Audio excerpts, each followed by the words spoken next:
There have been many powerful militaries throughout human civilization. In those militaries, soldiers were often expected to fight until they perished in battle. The concept of veteran as we know it today was a lot different in ancient times. But there was one empire that basically created the idea of a war veteran. The Romans gave their war veterans land and titles as a reward for fighting. They even had retirement benefits. But things weren't always a walk in the park once Roman soldiers were done fighting. Here's what happened to Roman soldiers after war.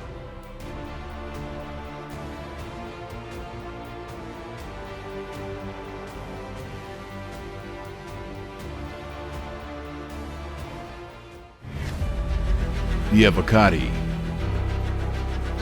Roman vets got a pretty good deal if they survived the fighting, that is. The government hooked them up with land, they didn't have to pay taxes, and in many cases, emperors would shower them with gold coins, both as a reward for their service and as a bit of a bribe to make sure they supported the guys in charge. Sometimes, though, Roman veterans were called back into service when the military was in a tough spot. These unretired vets were called the Avocati. The Avocati usually volunteered to return to battle if their government really needed them. These guys held more prestige and rank than the normal enlisted soldiers. They didn't have to do a lot of the grunt work, like building roads or transporting supplies. They were often promoted if they decided to come back to help out, and many generals relied on them for their experience and military savvy. One of the earliest mentions of the Avocati came during the Second Punic War in 216 BC. Rome was in a tight spot. Hannibal and the Carthaginians were proven to be more of a threat than the Romans had thought. Rome's army was still working out some kinks and wasn't the powerhouse it had soon turned into. They needed help, so they flashed the Avocati bat signal, and some Avocati came to the rescue. Well, it really wasn't a rescue. The ensuing Battle of Cannae was one of Rome's worst defeats in its history. It was a scorching summer in 216 BC, when Rome found itself being invaded by Hannibal Barca. Hannibal was a brilliant war tactician and had the Romans reeling on their own turf. The Romans were heavily outnumbered, and the Carthaginians had managed to encircle their forces. That's a bad spot to be in. Within the ranks of the Roman legion stood the Avocati. They'd been called back into service to help beat back Hannibal from the Italian peninsula, but they wouldn't be able to. Hannibal was able to outmaneuver the Romans and wipe them out. Of the 50,000 Roman soldiers who fought in the battle, 44,000 lost their lives. Only 6,000 of Hannibal's men died. The Roman public was shocked. It led to a complete reevaluation of Roman military strategy, and in the following centuries, mothers would warn their children that if they didn't behave, Hannibal's ghost would come to get them. Et tu? The Avocati also played a big role in the aftermath of Julius Caesar's unfortunate backstabbing on the Ides of March in 44 BC.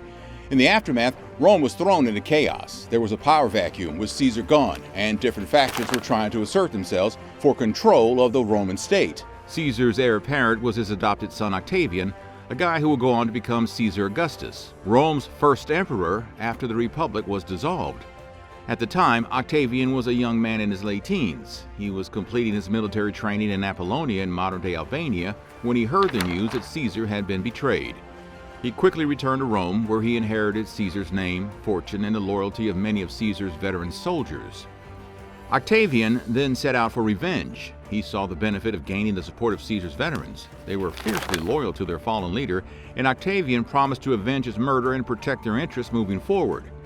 In 43 BCE, Octavian, Mark Antony, and Marcus Lepidus formed the Second Triumvirate, a political alliance that consolidated their power and took away power from the Republic. One of the main objectives of the Triumvirate was to pursue and punish the people responsible for Caesar's death. With the backing of the Triumvirate and the support of Caesar's veterans, Octavian and his forces marched on Rome, where they engaged in violent confrontations with the forces of the conspirators responsible for Caesar's unfortunate death.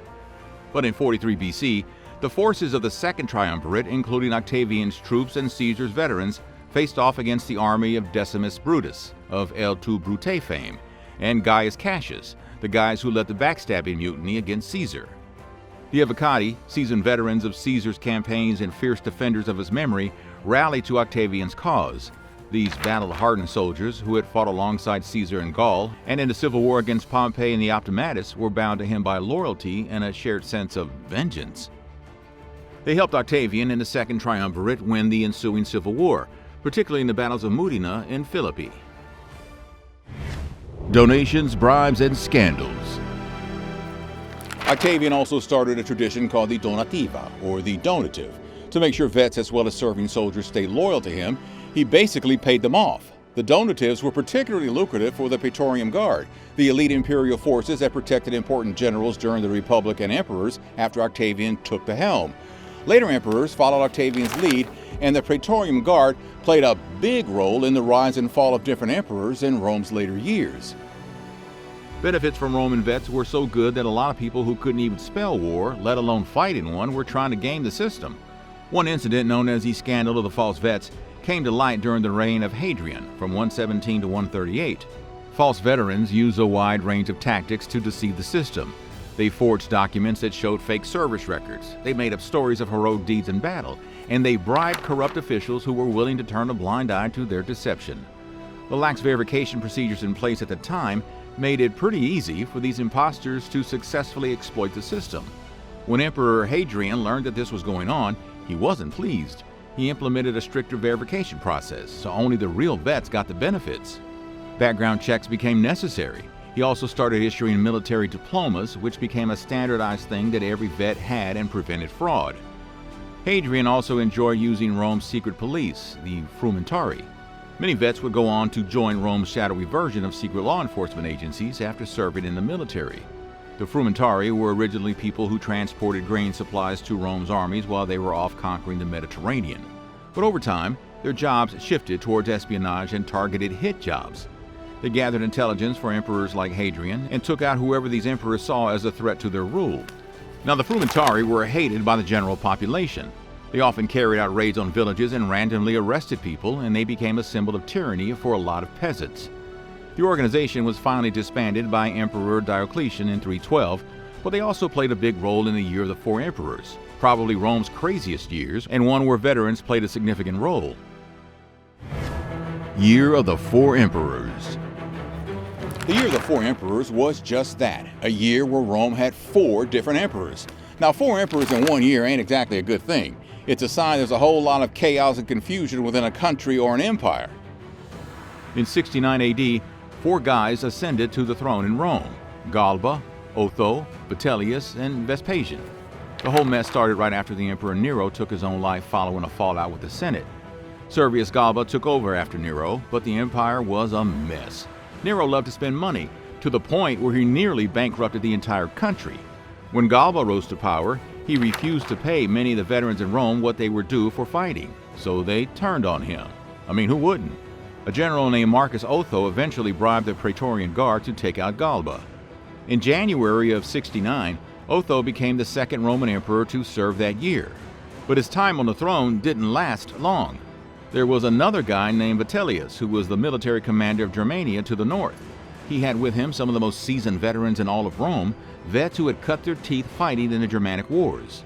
Vitellius swooped in for the north and defeated Otho's forces soundly. Instead of surrendering, Otho took the easy way out. By this point, it was April. Otho was emperor for 3 months. Vitellius was now on the throne, but things got bad quickly for him as well. He ruled with a heavy hand. He was paranoid and used the frumentari to order hits on people he thought were conspiring against him, resorting to torture in some cases. He had some lavish banquets and events to celebrate his rise to the throne, and pretty much bankrupted the country. He started bribing veterans for their support, but he had run out of money and was trying to bribe them with promises instead. I mean, who's here for that? It didn't work. Another guy named Vespasian came into the picture. He'd been in command of Judea when Nero was emperor, and he'd been named emperor of Egypt in July, while Vitellius was hunkered down in Rome. Vespasian then swooped in and his forces killed Vitellius before he could flee the city. Vespasian would reign for the next 10 years, restoring peace and order in the Roman Empire and refilling the empire's coffers and paying the Roman veterans the money they needed to stay happy. Roman vets in Africa. Giving land grants to veterans was a good way for the Roman government to reward them for their service. It was also a good way to settle and colonize newly conquered territories. Roman vets were often given land in the regions where they fought and won. They were known as coloni, and it's where we get the word colony from today. One of the regions they colonized was in northern Africa.